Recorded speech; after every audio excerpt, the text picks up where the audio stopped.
lounging, son. Welcome back to the Comic Lounge. My name is Ryan. And I'm Manny. I don't know how many of you pay attention or not, but we obviously haven't done picks of the week. You know, maybe if we just spotlight by themselves individual issues that, you know, we want to talk about. So most likely we will not be doing 4. We won't be doing 5 or 6 because I don't want to flood, you know, the whole day with a bunch of videos. But I figured maybe 2, 3, and it could, you know, go throughout the weekend. Maybe. Yeah, exactly. Or maybe like even if there's just one that I was thinking. I mean, I don't know if this is how you feel about it, but like for instance, today we're not necessarily talking about a book we thought was good, but a book we had a very like strong reaction to for some reason, you know, or like a book we feel merits discussion of some kind. Yeah, because I feel at a certain point, you know, I know this is kind of, people may not give a shit to hear this, but just to kind of like get it out there in case like people are like, oh, I just started doing it. It's just, I feel like these videos will have more of a shelf life, you know, for lack of a better way of saying it, because this way, if you guys just want to hear about one book, you don't really care to listen to everything else, you can just listen about the one comic. And on top of the fact that I think that sometimes I've kind of noticed, even though I like talking about the books, sometimes we're just like throwing in the next issue of a series that we like, and at that point we can just probably save something like that for talking about the arc when it's done, instead of talking each month about that series, you know, because I feel like you'll get a better conversation. We will have a better conversation if it's like a cool first issue, you know what I mean, like something that merits like I mean, it's we can always quickly mention, hey, we bought this week, you know, like what I the mean? Nightwing issue where it's from his POV will be, I mean that will be I think that's one we should go through. That'll be overhead under the microscope. Anyways, I mean, you guys already know, if you looked at the thumbnail, we're talking about Amazing Spider-Man 26. We've been talking about this book. Either Manny had it as his pick, we had it as a mutual pick. I mean, we've been digging this run. I think we talked about issue 25 being, I thought it was a letdown. And you know what? Let me stop you there real quickly, because in retrospect now, I think I was kind of feeding off more of the hype, because this chapter, as we'll get into discussion, really made me kind of go back and look at the overall arc. And like, although, you know, I'm still a Zeb Wells fan, I think the art was fantastic. Like, now I'm starting to think that I don't know, something about it feels a little sloppy to me, but we'll get into it when we talk. Yeah, so I mean, not that I have to worry about spoiling anything, because Marvel did it themselves, and that's part of the problem of why we're talking today. And I'm not gonna go full-blown negative. People that know me know me will know that I could go a lot harder than you guys will ever see on this channel in terms of how frustrated I can be with the book. But I felt like this was something that needed to be talked about, because I think, you know, obviously spoilers happen online. It's gonna happen. People get advanced copies of the books, people leak stuff, but it's another thing when the publisher sends out a fucking press release saying what happens in the book. There was a death in the book. There was a book that was going to be called The Fallen.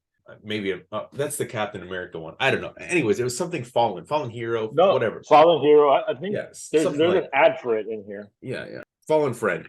Fallen friend. They spoiled it, and so for them to try to like go back and say that it wasn't them, well, then who? And it was a wide spoil, because I have like 1 or 2 friends here in the area that read comics, but you know, most of them don't. I have friends that don't read comics, like messaging me the link to the spoil. Like, that's how widespread the spoil went. Like, it's not like they released it to a few little comic sites that, and you know, no, this was like fucking across mainstream media. You know what I mean? Like, it was a blanket.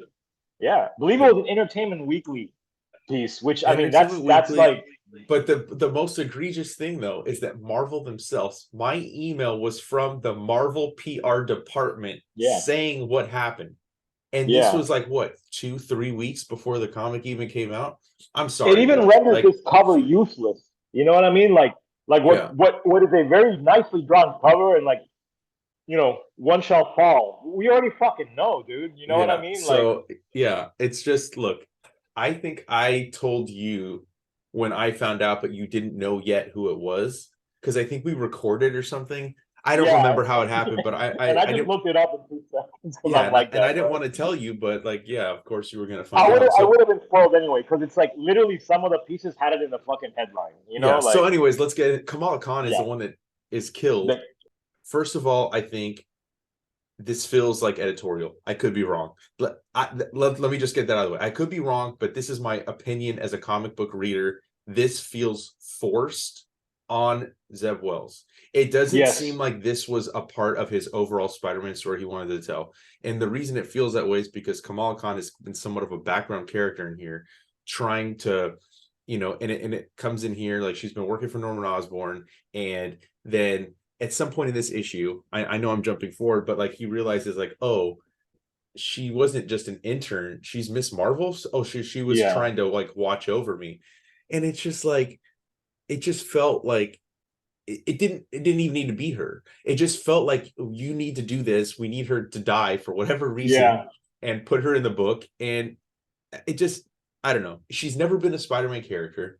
No. You could say she's maybe this generation's Spider-Man type character, because she's like this, like, I wouldn't even call her a Spider-Man type character, but she's young, and she's got the whole family dynamic, and she's kind of, got that Peter Parker mentality, I guess, of being she's like she's optimistic for the most part, even though there's a lot of she's a great character. I love great character.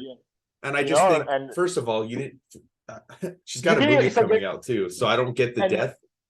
And it feels like she's such a great character. It feels like throwaway here for her too. Like there's no impact like where there should be, because she's been such a big part of the Marvel universe, both on screen and in comics for like the past decade. Yeah. So like this is how you're gonna treat it. Granted, we don't know what's coming forward. I have theories about what's going on, and stuff like that. But okay, but even if I'll say this too before we get into some of the story, because there's other stuff that happens. Even if this death doesn't mean anything, or this is reversed, which is what I think will happen, I think she's not going to be really dead. You still ruined the comic. You still ruined the ending. You ruined what and it does take away from this arc, which they've been like hyping and saying how it's going to be like this like game-changing thing, and it's just like it's anticlimactic. Yeah, I don't like, and that's what sucks, is I don't know what my real opinion of this comic would be if I didn't get spoiled. Agreed, because on a technical level, it's a great comic in the way that it's drawn, and Zeb Wells writes some great sequences here, but I just feel like this black cloud was hanging over it long before this comic book was put into my hands, because of the ending being ruined. And I still think that I'd have my opinions about Kamala Khan. I still would have felt like, why was she killed? Why was she in the book? Because that was my initial reaction when I heard about it. It wasn't just that I was mad that they spoiled it. I was like, why? Like, what is she's not even a Spider-Man character. Why is she being killed in another in his book? Like, why not kill her? Like, I don't know. This would make more sense. It would make more sense for her to die in like a more centric title, like Avengers, maybe, or Captain Marvel. You're right. You know what I'm saying? So, but anyways, like we'll get into it too, like of what I think was ruined. But this is like concluding this arc with this what is his name? Rabin, right? Yeah. So I'm kind of growing the Gold Goblin, even though it like really like it's egregious to me. Like the name is just corny as fuck. I'm kind of digging that he's helping Peter, and that this hasn't just gone away yet. Because it's still, to me, it's still weird, but still interesting that he hasn't shown his true colors, which I feel like is a matter of time. I believe Norman Osborn, But maybe this is going to happen for a while. Maybe if they lean into it and they just allow him to not be a villain, like I'm okay with that too. But so we're getting this conclusion with this Robin dude and the fucking the kids that came back with Mary Jane and Paul. We learned who he is. Right, we learned who Paul is, why he was there, and he's not even from our world. He's Rabin's fucking kid. Like, so that's a little odd. The kids are not like real people. Yeah, they're like a reflection of Mary Jane and Peter Parker, aren't they? That's what. That's what I read. Yeah, like whatever time they spent in Rabin's world, like he was able to use like these math, like because to me his powers are basically like he understands like the math of reality, so he can sort of like rearrange the equation, so to speak. You know what I mean? To like change things. So I think maybe he just created them that way.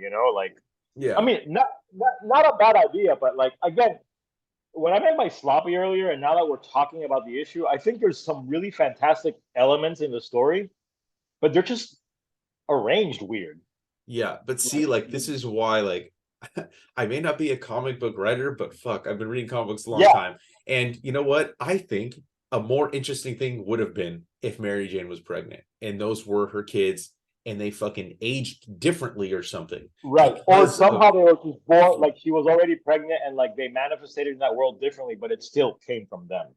Yeah. I mean, that would have been game changing. That would have been game changing. That would have had long lasting effects on the book. Yeah. But whatever, that's not what we get. And then, you know, like now she's all pissed because the kids are gone. She's fucking got her fucking powers and she's going after Rabin. Fantastic Four comes in. I love that page alone where they come in was great because Spider-Man's like, you know, any reason you're here talking to me instead of fighting that monster, and things like just the one dummy, and fucking Reed's like, we want to make sure you're okay. And I love that, you know, because yes, he fucking did fight them, right? I think it wasn't in this point, right? It has been a year when he fought them, right? Because like it was a year in the past where he fought them, and now we're in the present where they've been back. So I think that's cool that they come to help him and stuff. And you know, then Kamala Khan makes her appearance. Really just, I don't know, to me it feels a little forced, but whatever. I'll accept it that she's there, and she has been kind of in the background of the book. She's not been a major player, but she has been working at Oscorp. So I mean, she isn't completely out of left field coming in, but still, you know, like in this particular moment, it just feels like, oh, how does she just all of a sudden here? But whatever, I'll allow it, you know, for the sake of the story. But it just, I don't know, just a lot of the emotional impact that I think this book could have had, I felt like it was lacking a little bit, in my opinion. And I don't know if I think you're right. This is an editorial. It feels like an editorial issue because it does feel like not only Miss Marvel was shoehorned in, but just something about the pacing is off. And Zeb Wells usually is pretty good at that too. There's only been one thing I haven't really liked a lot of in this run, and it was the Dark Web tie-in, which also to me felt like it was probably an editorial thing. But you know, whatever. For the most part, like, and again, I'm not talking bad about Zeb Wells. I feel like it was hard for me to like analyze the book really with the spoiler because of that. And I think my main beef here is with Marvel, not with the creative team. You know, like you know, it's, and like you said, it makes it hard to gauge considering like that we don't know 100% how he would have reacted had we not known that, you know? Like, and look, there's some great scenes with Mary Jane. And the way it happens is pretty cool, you know what I mean? And like the way that Kamala sacrifices, we won't spoil that, because let's give people at least a little. I guess we can. We're talking about. I don't care. They've already ruined the book, so if you don't. So Kamala uses her powers to make herself look like Mary Jane. Rabin thinks it's Mary Jane, and he kills her. And as soon as he stabs her, he realizes it's not her. So this would have to me had a huge impact if I didn't know the spoiler. I would have thought like, oh shit. I mean, I would have also thought like it's comic books. Yeah, like, for a moment though, you would have thought it was Mary Jane. Yeah, I would have been like, oh shit, is she gonna die? I wouldn't have thought she was dead. I would have just thought, oh my god, like I can't believe they just fucking stabbed her through the fucking chest. Yeah. And then, you know, you get this reaction of Peter, and Rabin's fucking destroyed or whatever. As soon as I saw her stabbed, I was like, in the back of my head, I'm like, that's probably Miss Marvel, because I mean, I know her powers, you know, like she can pretty much shapeshift, you know. But I mean, the scene itself when he stabs is really awesome. Like I really love like the juxtaposition of like you know the darker colors and the bright. Like there's some really kick-ass work that JR is doing. I just think that you did a disservice to the fans by doing that, because I would have had a different reaction to those pages. I looked at those pages and I already knew this isn't real. Like it's not. I know it's not Mary Jane. I tried to trick my mind for a second, thinking like, oh my god, is she gonna get hurt and Miss Marvel's gonna die? But I felt the book. I'm like, no, the book's almost over, so there's no way that's Miss Marvel. And then obviously you flip over and she has this moment with Peter, which I thought was a nice moment. You know, she's like she's dying and she's like, you know, did I do good? I'm glad, because good is not a thing you are, it's a thing you and then she do. And she dies, and then, you know, you see Norman was, you know, like realizing, oh man, she wasn't interning, she was watching me.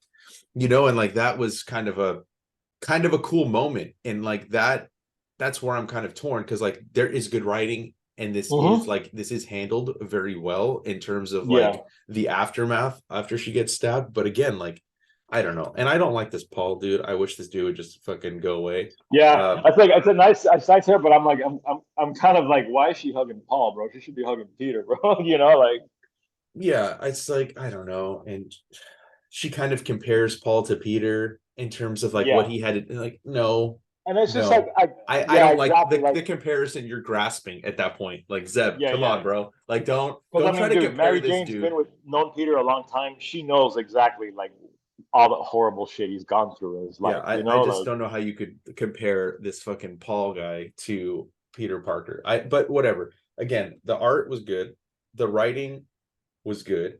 I just don't like where we end up. I love the coloring and the flashbacks. I mean, there's a lot to like in here, but again, the spoiler was a big part of why this issue doesn't really land. And I think, like, you're right. I think maybe there were, we don't know. We're not privy to that information, but perhaps it was editorial. This does seem like it was more of an editing problem than a creative problem.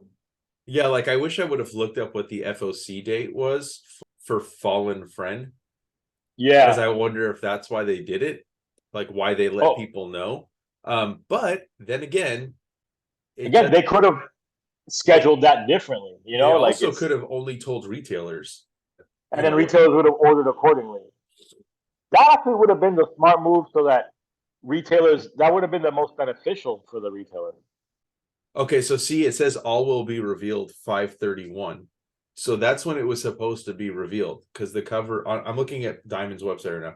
Yeah. The cover was blanked out, right? It was like the one that says, top secret, whatever they do. And in the title, there's no solicitation. It just says all will be revealed 5/31, which means that's when they were supposed to announce it. And guess what? I'm looking at their on sale date, which is July 12th, which means FOC, I believe, is this upcoming week, which means they could have waited. They did not need to release it when they did. The retailers would have had more than enough time to order it. If they would have released it on the 31st, that would have been like about a week before FOC, which if you don't know what FOC is, it's final order cutoff. That's when retailers can put in their final numbers for the book before it goes to print. So that way the publishers know how much to print, or they know what the print run should be. So shame on Marvel. shame on Marvel for fucking doing that, and like, I don't know. It really took a lot of wind out of my sail, if you for how I feel about the run. Like, I was really digging it. I've been talking about it at work with some of the guys, like how, like, for a while we didn't like Spider-Man. You and I have talked about it. Like, I wasn't a huge fan of the Nick Spencer run. There was moments where like I enjoyed it, but I didn't love it. I've been really enjoying this, but again, it just feels like, why did you bring them back together to take them apart again? And as much as I like seeing Peter with Black Cat, like, everybody wanted Mary Jane and Peter to be together, right? Like, you brought them back together and then you're separating them again. It just doesn't make sense. It feels like the direction there. It almost feels like Spider-Man's directionless in terms of what. Like, I see exactly what you mean. Yeah, like they don't know how to push the character to the next big thing. Like, at least when they did get rid of Mary Jane, they had a vision. Like they had that. Like after one more day or whatever, and like there was the Spider-Man team of writers, with Guggenheim and Bob Gale and fucking Mark Waid and Joe Kelly, and like they had like a direction. It just feels like, what is the direction of Spider-Man right now? And this is not against Zeb Wells, because this is an editorial thing. Either editorial is trying to control too much, and they're not letting the creatives kind of do their thing, or there is no vision. And I have to think that Zeb Wells is a great writer. There's no way that he doesn't have a vision for what he wants to do with a Spider-Man book. So that's why my conclusion is it has to be an editorial thing. But I don't really have anything else to say. If I keep going, I might just completely go off the rails. So I'm gonna stop. Yeah, it's too early in the morning for that kind of high blood pressure shit. Yeah, and I haven't taken my blood pressure medication yet. So So, but yeah, I mean, if you've been reading it, I mean, I guess it's probably on your pull list. Check it out. But I can say that it disappointed, man. Like you said, it disappointed. I'm not happy with the way Marvel handled that. And then, but it's not to say it's not a bad Spider-Man comic. No. I mean, there are just some great. I think it's worth picking up regardless. Regardless, this is it. The only reason. Yeah, I could have put it back. I didn't have to buy it.